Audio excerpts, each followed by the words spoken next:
Platzi, educación profesional efectiva. Si ustedes tienen una webcam o una cámara de seguridad WYZE, W-Y-Z-E, pues resulta que la cámara tiene un problema de seguridad y cualquier persona puede acceder a la cámara y verlos desnudos y filtrarlo en internet. Entonces vale la pena actualizarla rápidamente porque ese hueco de seguridad pasó. Pero hay huecos de seguridad todo el tiempo. Por ejemplo, también esta semana mientras grabamos esto, se descubrió un hueco de seguridad en uno de los videojuegos del mundo de las criptomonedas más popular del mundo, Axie Infinity. El hueco de seguridad es tan grande que se robaron $625 millones. Es el hueco de seguridad con la caída financiera históricamente más grande de la historia de cripto. Y así continúan historias. Por ejemplo, esta semana también descubrimos que tanto Apple como Meta, la empresa detrás de Facebook, le entregó voluntariamente datos privados de los usuarios a hackers que fingieron ser abogados del gobierno pidiéndoles un requisito legal de una agencia de seguridad como la policía, el FBI o cosas por el estilo. Y ni en Apple ni en Facebook verificaron que fuera verídico, simplemente le entregaron los datos a la gente. Esto es un hack de ingeniería social, ni siquiera es un hack de tecnología, más allá de falsificar la petición legal. Y continuamos con hacks. Por ejemplo, ahora que estamos en medio de la guerra entre Ucrania y Rusia, pues en las últimas semanas hemos visto cómo claramente Rusia no tiene ninguna opción de ganar y Ucrania poco a poco, a pesar de estar en una masiva y dramática desventaja, está logrando darle la batalla a Rusia. Pero una de las cosas interesantes es cómo los especialistas de informática de Ucrania están enfocándose en desarmar las redes de hackers rusos que atacan a Ucrania en sí mismo. Sobre todo en el contexto de que recientemente hackers del Estado ruso empezaron a apuntar y a atacar los sistemas de NATO, de la OTAN, de la Organización del Tratado del Atlántico Norte, y también de ejércitos de Europa del Este que están apuntándole en este mismo instante y que son potenciales próximos objetivos si llegaran a triunfar en Ucrania, algo que obviamente nunca va a ocurrir. En el momento en el que Rusia empezó su invasión de Ucrania, no solamente empezó una invasión en tierra en la cual han masacrado a miles de civiles hasta el día de hoy, incluyendo bombardear hospitales de maternidad y cosas por el estilo, muy ruso, muy de Putin. Pero también aumentaron de una manera muy alta y muy agresiva los ataques de seguridad informática a la infraestructura ucraniana, tumbando proveedores de servicio de Internet, atacando sistemas de distribución eléctrica, entre muchas otras cosas. Esto es complicado y es la realidad del mundo en el que vivimos. De hecho, si ustedes quieren empezar a entender, por ejemplo, cómo funciona el ataque contra Apple y Meta, eso es ingeniería social. Y hace poco lanzamos el curso de Introducción a la Ingeniería Social, que tiene técnicas, ataques y pretexting. Y este curso ya mismo está disponible con tu suscripción. Si tú estás viendo esto, obviamente tienes suscripción a Platzi. La pregunta es, ¿cómo funciona la guerra en Internet? ¿Cómo funciona esto en el cual hackers pagados por un gobierno atacan a otro gobierno de una manera directa y frontal? Arrancando por uno de los conceptos más importantes, y es ¿qué es un Zero Day Exploit? Un Zero Day Exploit, o un hueco de seguridad de día cero, funciona más o menos así. Una persona que logra entender cómo funciona un sistema informático y encuentra una vulnerabilidad, arranca por ahí, la encuentra. Probando encuentran que si mando unos bytes a un protocolo específico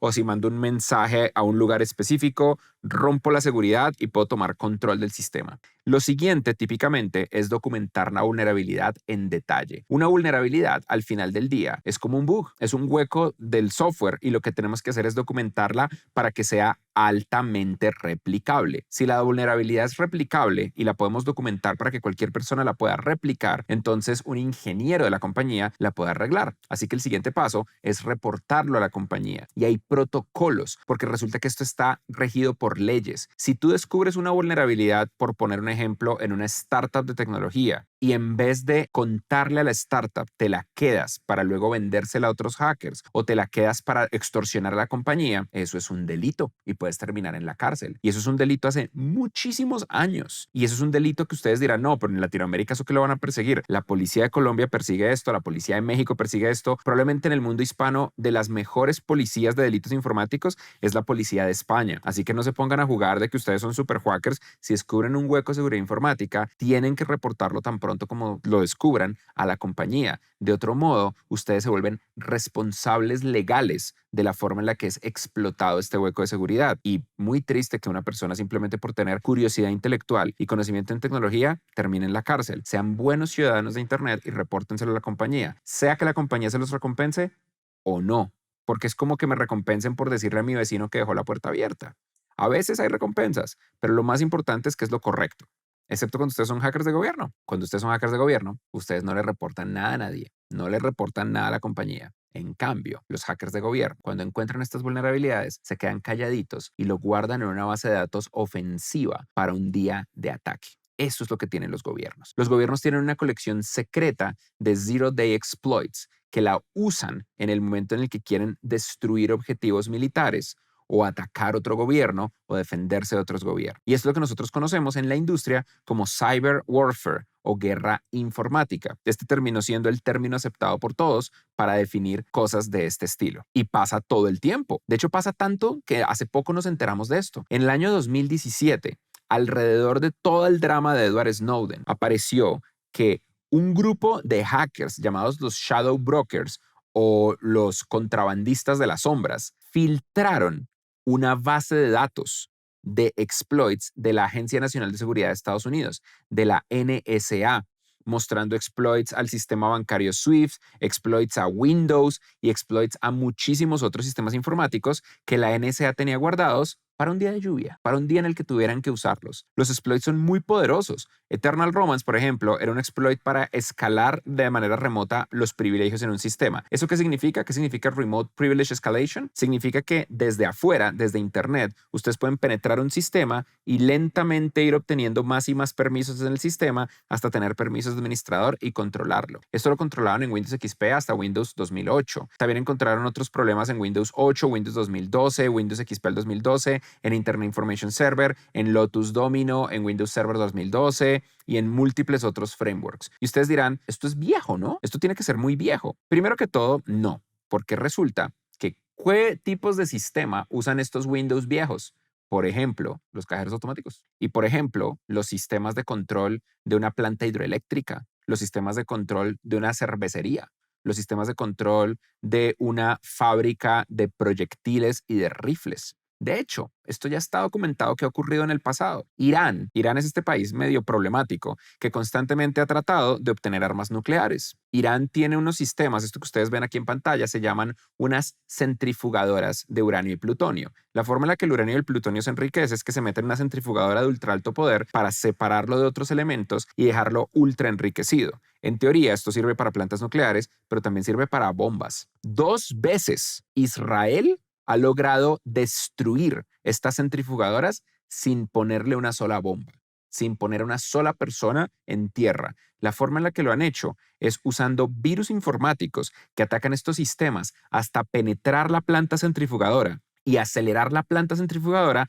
hasta el punto en el que se sobrecaliente y explote. El primero de ellos ocurrió hace más de una década y se llama Stuxnet, del cual hemos hablado infinitamente en este programa en Platzi Live. Si ustedes quieren ver la historia de Stuxnet, simplemente busquen en YouTube Platzi espacio Stuxnet. De hecho, los Shadow Brokers no solamente mostraron los problemas de la NSA, sino que también nos permitieron descubrir que los hackers del gobierno de China ya estaban usando varios de estos huecos de seguridad antes de la filtración de la Agencia Nacional de Seguridad de Estados Unidos. ¿Y quiénes son los Shadow Brokers? Eventualmente la NSA contraatacó y descubrió que los Shadow Brokers eran hackers oficiales del gobierno ruso. Eso significa que el gobierno ruso, a través de una organización fachada de hackers llamados los Shadow Brokers, atacó al gobierno de Estados Unidos, demostrando su capacidad, la capacidad de Estados Unidos de guardarse huecos de seguridad informática para luego usarlos en contra de objetivos. Y así hay otro montón. NSO, Pegasus Group, entre muchos otros que vamos a continuar hablando a lo largo de este programa. De hecho, China tiene una ley interna, una regulación interna, en la que si tú como empresa de tecnología descubres una vulnerabilidad y no se la reportas al gobierno chino, el gobierno chino te pone una sanción. Y esto pasó el año pasado. Una de las vulnerabilidades más complicadas fue Log4j, Log4j. Nosotros tenemos un video entero en Platzi que te lo comenta. Ve a YouTube y busca Platzi espacio Log4j. Es una 4J. Es una de las vulnerabilidades más complicadas de Java en los últimos años y es la vulnerabilidad con la que recientemente hackearon el iPhone. Alibaba la descubrió y como en vez de reportársela al gobierno chino para que los chinos la pudieran explotar y meterla a la colección, se la reportaron al público para que las empresas la pudieran tapar y la gente no fuera hackeada, los chinos los castigaron quitándoles internet. Le quitaron internet al Amazon Web Services de China. Es que esto es muy complicado, porque al final del día es un tema de lo que ellos perciben como seguridad nacional. De hecho, en una guerra total, veríamos un despliegue absoluto de destrucción de infraestructura digital. Nada estaría protegido. Nada. ¿Y quiénes son estas empresas? O más bien estas organizaciones. En Estados Unidos es eminentemente la Agencia Nacional de Seguridad, la NSA, en Virginia. Y ellos se ven literalmente así. En Estados Unidos también hay otras organizaciones que también se encargan de hacer este tipo de cosas. Por ejemplo, la organización interna que se encarga de capturar a los hackers que están en territorio nacional es el FBI. Y también la organización que se encarga de proteger la estructura militar es el Comando Cibernético de la Fuerza Aérea. En el caso de Rusia también hay múltiples organizaciones, pero está principalmente representado por la FSB, que es básicamente una evolución en el mundo ruso de lo que en la Unión Soviética era la KGB. Ellos controlan múltiples contractors alrededor del mundo,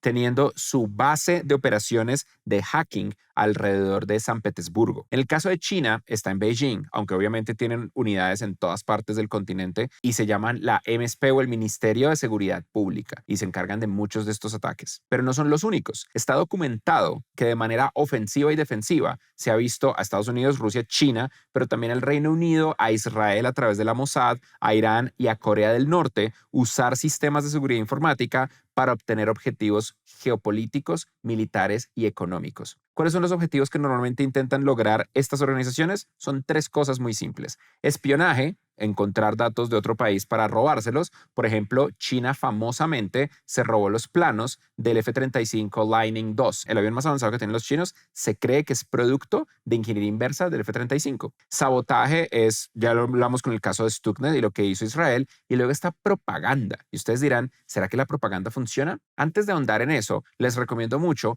que entiendan el uso de la ciberseguridad para la inteligencia, porque la inteligencia militar es básicamente una de las razones más importantes por las que existe esto.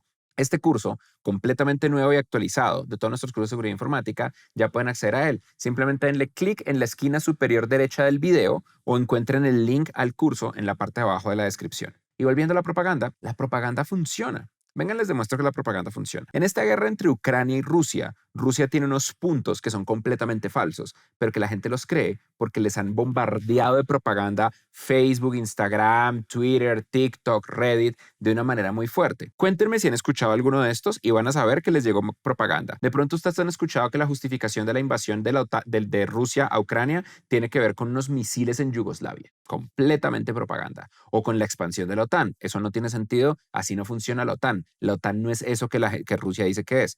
La más importante de todas, hablando de un comando llamado Azov, que son supremacistas blancos, que básicamente implica que hay nazis y que hay que denazificar Ucrania. Este es un punto fundamental al que incluso el gobierno chino le dijo a los rusos, oigan, no sean tan exagerados, esta vaina es muy estúpida, nadie les va a creer. Pero no, muchas personas en los comentarios en YouTube lo creen. Lo que no cree el propio gobierno chino, lo creen muchas personas en los comentarios en YouTube, que el nazis de Azov.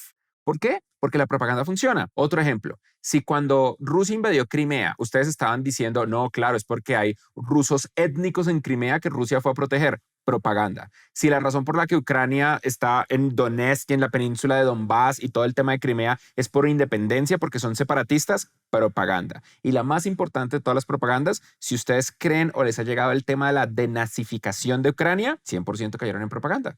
¿Por qué? Porque la propaganda funciona. Esto es como en la época de los acuerdos de paz en Colombia, cuando los opositores al acuerdo de paz con la guerrilla de las FARC empezaron a decir en diferentes zonas de la región que no, lo que pasa es que si se firma la paz con los guerrilleros, eso incluye unos temas de género y van a incluir ideología de género en la Constitución, que era completamente estúpido. Pero la gente lo creyó porque la propaganda funciona. Y esto es una de las funciones más importantes de guerra informática de los gobiernos. Para poner un ejemplo, Facebook hace poco anunció que un grupo de hackers del gobierno ruso tomó control de cuentas de Facebook que empezaron a hackear y lo que hicieron fue empezar a publicar videos falsos de soldados ucranianos rindiéndose, haciéndole creer a la gente que los rusos estaban ganando. Nota, están perdiendo duro. Ucrania también. Pues porque obviamente son el país que están invadiendo, pero Rusia no va a ganar nada. De hecho, prueba de que Rusia no está ganando es que tienen que hacer estas cosas. Y también estaban construyendo toda una narrativa de que Ucrania era un estado fallido y que se iban a rendir. En un punto, en marzo 15 del 2021, los hackers del gobierno ruso publicaron un deepfake, un video en el que fingían ser el presidente Zelensky, el presidente de Ucrania, anunciando la rendición, anunciando que se rendían para desmoralizar a los ucranianos. Pero no funcionó para nada, porque Ucrania también tiene su propio sistema.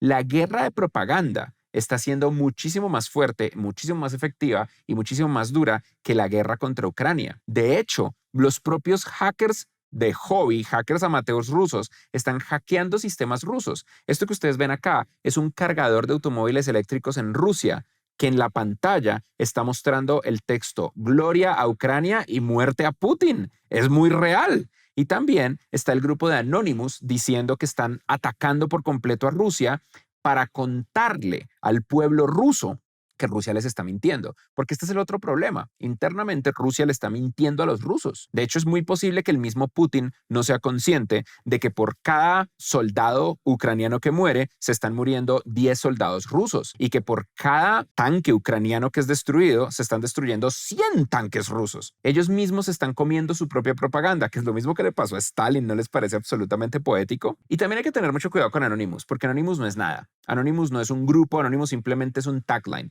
Perfectamente, los hackers de Anonymous que están tratando de hackear los sistemas televisivos de Rusia pueden ser la NSA desde Estados Unidos, pueden ser la inteligencia militar inglesa, puede ser la inteligencia militar francesa a través de la OTAN, puede ser lo que sea. Puede ser un adolescente aburrido en Sudáfrica. Nadie tiene ni idea. Y normalmente estos sistemas están construidos con dos aristas. Contractors, que son empresas independientes que le proveen servicios de seguridad informática y de hackeo ofensivo a los gobiernos, y funcionarios. ¿Por qué se tienen que usar contractors? Porque muchas veces los gobiernos tienen unas reglas que les impiden contratar a las mejores personas. Por ejemplo, el FBI y la NSA constantemente se han quejado de que el Pentágono les exige hacerles test de drogas a los funcionarios que contratan. Entonces, cuando el FBI quiere contratar hackers altamente hábiles que tienen una gran capacidad y talento para hackear, pero que les gusta la marihuana, entonces no los pueden contratar porque no pasan un test de drogas. ¿No les parece absolutamente irónico? Y eso es lo que pasa.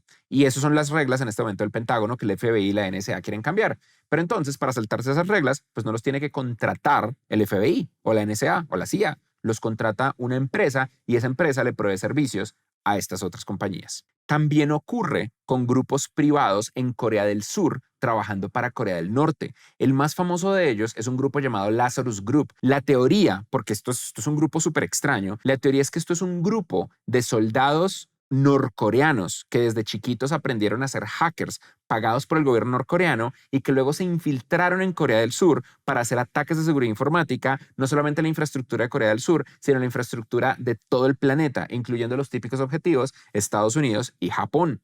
El FBI constantemente estaba detrás de Park Jin-hyuk, que es una de las personas detrás del Lazarus Group. Y el Lazarus Group ha hecho hacking de criptomonedas, de ransomware, porque también estos grupos de hackers en estos países dictatoriales que están jodidos, como Corea del Norte, sirven para generar ingresos, para generar dinero, porque esta es una forma de financiar el país. El gobierno de Corea del Norte famosamente vende heroína, comercializa su tecnología nuclear y su tecnología de misiles y hackean a otras empresas y gobiernos, no solamente para obtener sabotaje, espionaje y resultados, sino simplemente para obtener dinero. En el medio de la guerra entre Ucrania y Rusia, Starlink, la constelación de satélites de Elon Musk para dar internet a cualquier lugar del mundo, fue atacada por Rusia a través de una técnica que se llama jamming. Jamming es la interferencia de señales de radio para que un sistema inalámbrico no funcione, pero el equipo de SpaceX logró simplemente por software cambiar el funcionamiento de los satélites Starlink para que fueran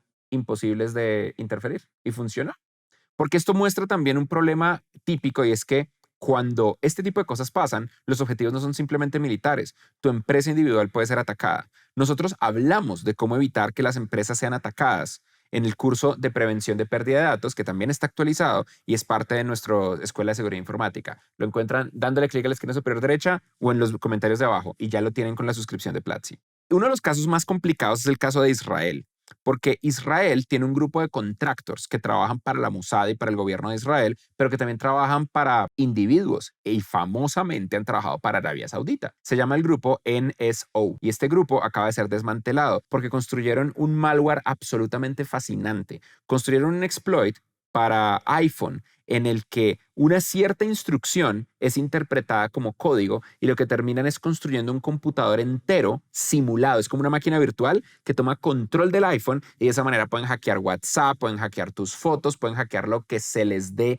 la gana. Es realmente peligroso lo que hace el grupo NSO y son un grupo israelí. De hecho, Israel es famoso, no solamente por esto, sino porque son el primer país que ante un ataque de hacking reaccionaron con un misil.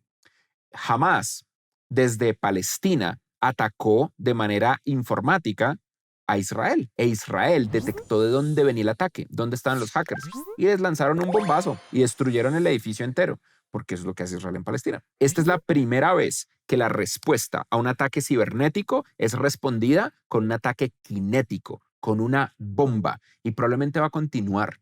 Porque en medio del contexto de la guerra de Rusia contra Ucrania, ya se anunció que Estados Unidos y España van a unir fuerzas con Ucrania en la guerra informática contra Rusia. Y muy probablemente la OTAN va a estar más involucrada. ¿Qué hay que hacer? Ustedes ya saben qué hay que hacer. Nunca parar de aprender. Tenemos un curso que es nuestra guía para aprender seguridad informática, que si ustedes no saben nada, pues deberían tomarlo, porque no es opcional. Si ustedes viven en Internet, los van a hackear. Y si ustedes tienen esta idea absolutamente tonta de yo no tengo nada que esconder, ustedes tienen por completo cosas que esconder, arrancando por sus cuentas bancarias. Ustedes no quieren que les roben la identidad y los pongan en una deuda gigantesca. Ustedes no quieren perder todo su dinero. Ustedes no quieren terminar en la cárcel por un crimen que no cometieron porque se robaron la identidad de ustedes para cometer crímenes. Protejan sus identidades digitales, arranquen a aprender la guía de seguridad informática, está ya mismo disponible en Platzi.com. Y si ustedes quieren avanzar un poco más, aprendan a hacer esto de una manera ética, con el curso de hacking ético que también está disponible ya mismo y todo su conocimiento sigue aplicando al día de hoy. La guerra informática es una realidad. Esto no es algo que va a venir en el futuro, que es de ciencia ficción o que viene en un libro. Esto ocurre ya. ¿Y qué hay que hacer? Ser consciente de que se pondrá peor. Así que, a aprender. Abrimos las primeras clases solo para ti. Haz clic aquí y empieza sin costo este nuevo curso en Platzi. Y si quieres saber más sobre tecnología, haz clic en este video que seguro disfrutarás. Nunca pares de aprender. Dale clic, dale. ¿Y qué esperas para darle clic? Oye, y dale clic. En serio, dale clic.